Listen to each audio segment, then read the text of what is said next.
Hey YouTubers, welcome. I'm going to show you how to remove tile. What I'm using is a Makita hammer drill. My Hilti went out, which kind of buzzed me because it's an expensive tool and does a really good job. So using a Makita, and I'll show you what we're going to do here. So you've probably seen videos on how to lay tile. This gets noisy, and so you want to make sure you got good dust and ear protection stuff. But here we go. So this is the tile. You can see I've gotten some of it already taken down. And once you pop the tile, it's pretty easy, especially if you've got a nice wedge on your tool. Right there, that's 1.5 inches. It'll pop the tile really quick and easy. Once you get a section going, you just wait for that unique sound that it has, and the tile will start to vibrate, and then it'll all come off. The booger part is when you're left over with when the tile guy who installed it puts his trowel down and he smears in his cement here to help the tile stick to, it's top coat or whatever you want to call it. You're left with all those little pieces, so you're going to come back with a chisel and chisel them all out, because that's the only way to do it.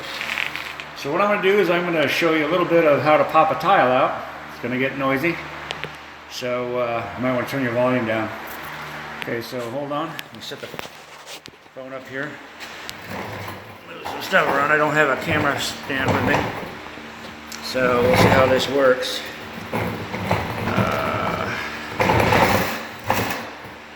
See if I can get this thing to stay there.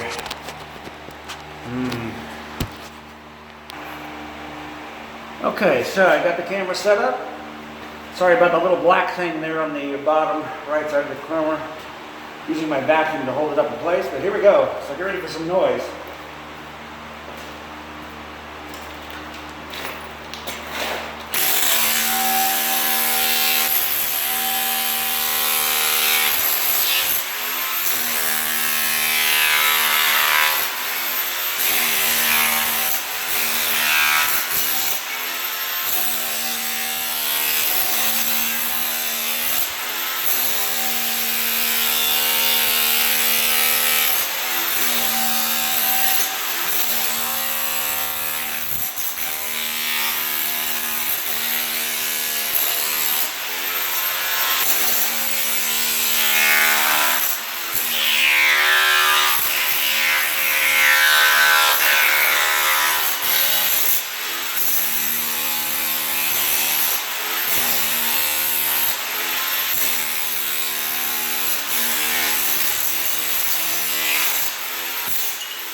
So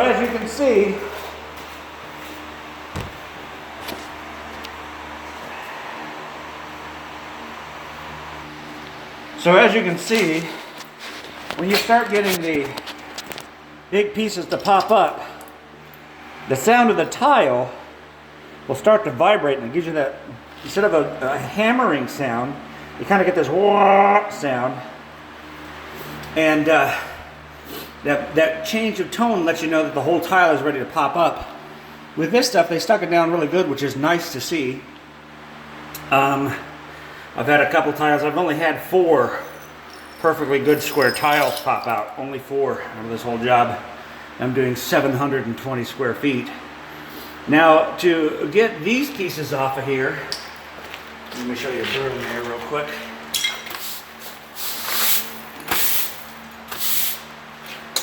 You'll see that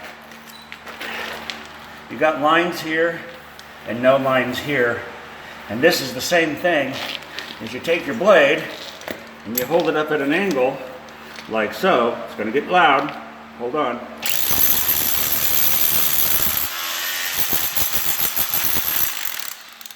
Of course, it's hard to do that with one hand.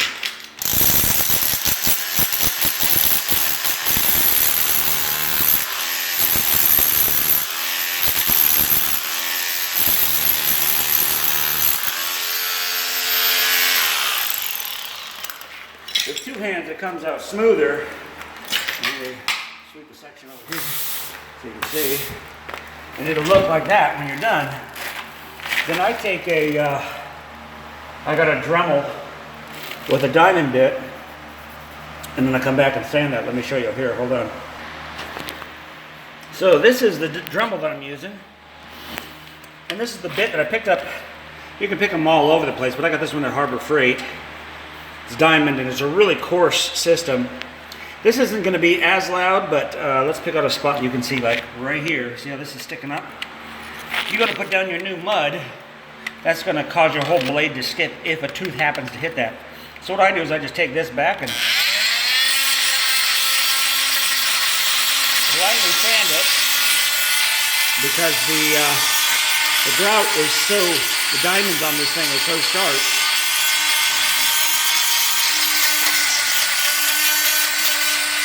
And it takes just a few seconds. It's all nice and smooth. No pieces left. So usually what I do is I take this, the Makita, and I hammer it all out, hammer all the tile out. Then I come in with a vacuum or a broom and make sure I pick up all the pieces and get it so that when it's done, whoop, it looks like this room here. This dining room is probably I think it's 16 that way and about 18 feet that way.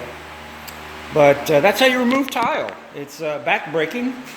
So if you want to think of this as a DIY thing, to do it yourself, yeah, not so much fun, because I've done all of the laundromat here on this job. Here's the kitchen, refrigerator, your stove. And then when you ever have the chance and you're going to do it in a bathroom, make sure, let me turn the light on in here, make sure that you remove the toilet first, plug the hole so you don't smell the nasty gases. I got a cup here because that valve does not want to shut off all the way. But make sure that you remove the toilet first. So you know there's two white caps on either side of your toilet. Most of this is rust and corrosion. It's not what you think it is. Make sure you undo that bolt and the white cap and the washers. Put them somewhere so you know where they are. And then remove your toilet. Make sure you double flush it and turn the valve off first. And then when you double flush it, that gets most of the water out of the system. And then put it in the toilet. Now, when you do this, you're going to have to replace the wax ring, which, you know, they run about $1 to, if you go to the fancy ones, you know, $5, $6, $7. Then you come back in and then you do your grounding work. As you can see, this has still got some lines here, here, and here. The reason being is because when I lifted up the toilet, it started to slip out of my hand, so I sat down real quick on an angle, and all the water that was stuck in the P-trap, which is this curvy piece here, water gets from the inside the bowl, your water levels gets about to here. So that's what happened, and so I'm letting that dry out so it's easier to clean up. But yeah, this is a pretty big job, and this is carpet. But that's what I use to remove the tools that I use to remove the floor. And I've got this little foyer hallway here, and this bathroom yet to do. Oops, lights please. This bathroom yet to do. But thought I'd share with you a little DIY here on my channel and some of the exciting stuff that I do all day long. Oops. Anyways, thanks for watching. If you have any questions or comments, or maybe you have a better system, post below, let me know. And if you like what you see on the channel, hey, subscribe. Thanks.